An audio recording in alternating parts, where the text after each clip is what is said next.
I'm going to show you a forgotten technology that allowed the Amish to store chicken and rice for years without refrigeration or electricity. But be careful. When cooking poultry with grains in a sealed space, there is one critical mistake. If you make it, your jar won't just spoil.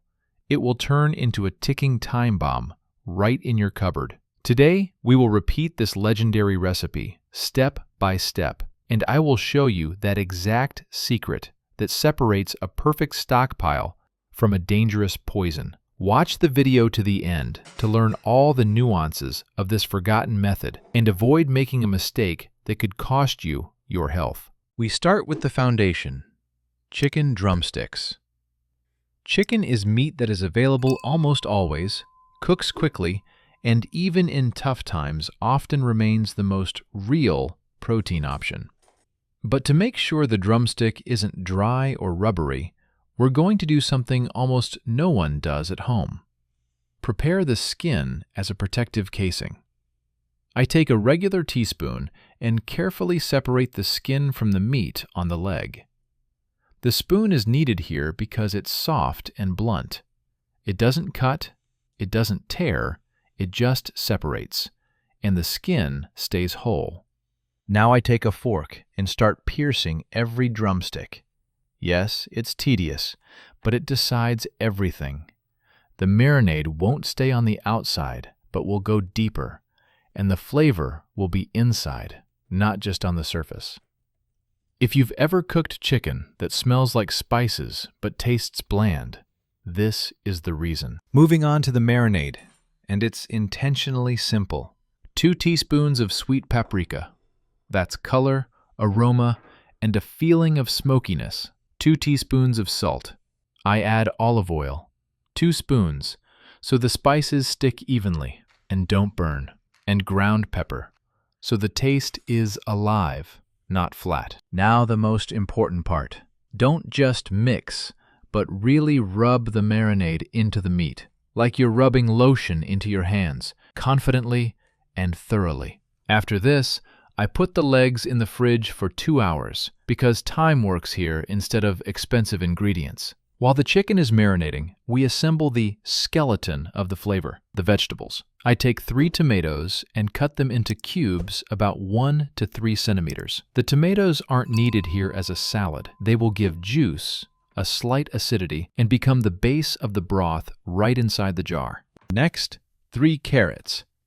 Carrots will give sweetness and density, and they absorb fat perfectly, then release it to the rice. And I cut 2 onions into large rings, because onion in long cooking turns not into onion, but into aroma and softness. Write in the comments, what else would you add here? Garlic, bay leaf, or would you leave it as is? Now we take 2 500 milliliter jars and start assembling the layers.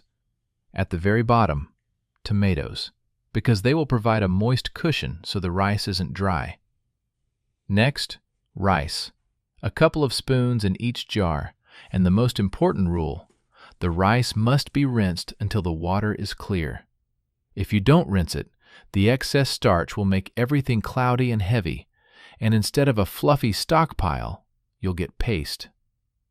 Followed by a layer of carrots, so it becomes a buffer between the rice and the meat. Now I place the chicken drumsticks right into the jar, and add the onion rings.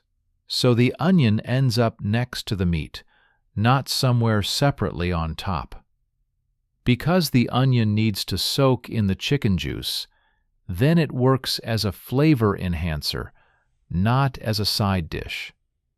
By the way, tell me in the comments what country you're watching me from. I'm really curious to know from what country people are watching my videos. And don't forget to like my efforts. Thank you. And now that secret step I promised, a wedge of lemon. I squeeze lemon juice directly into each jar, and this does 2 things at once. The flavor becomes brighter, and the chicken fat stops being heavy. Lemon is like a button to turn on the dish, especially when the food will be sitting and waiting for its moment. On top, I add black peppercorns, a spoon in each jar, so the aroma opens up during the long heating. And then I top it off with a little more carrots, tomatoes, and onions, so the jar is filled with layers, not empty spaces. Now I pour in hot water, but not to the very top. I leave space because the contents will bubble and expand.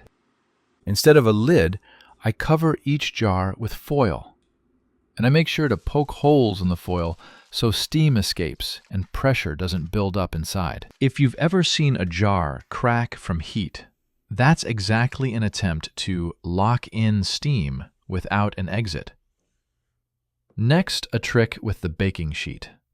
I cover the baking sheet with foil and pour a thin layer of salt. The salt here is like a cushion and stabilizer. The jars stand straighter, and the heat from below distributes softer without sharp hot spots. I put the jars on this layer and send them to the oven.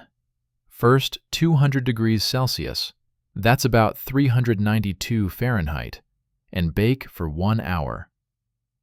Then we lower it to 150 degrees Celsius, that's about 302 Fahrenheit, and hold for another 3 hours.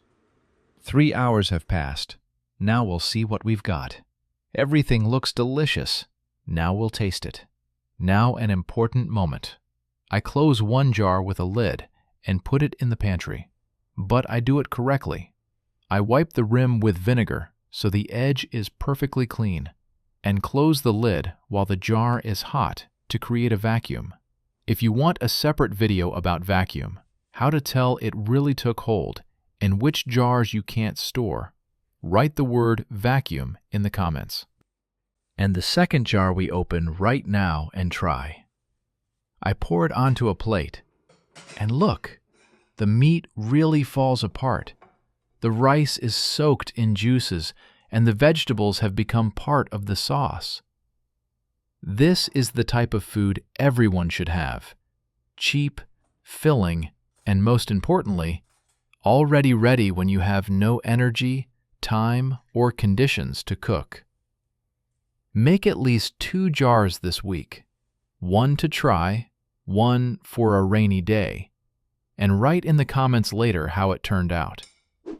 Hit like and subscribe, because next I'll show even tougher food in a jar recipes that really save you when life gets complicated. Thank you for watching. Peace and goodness to everyone.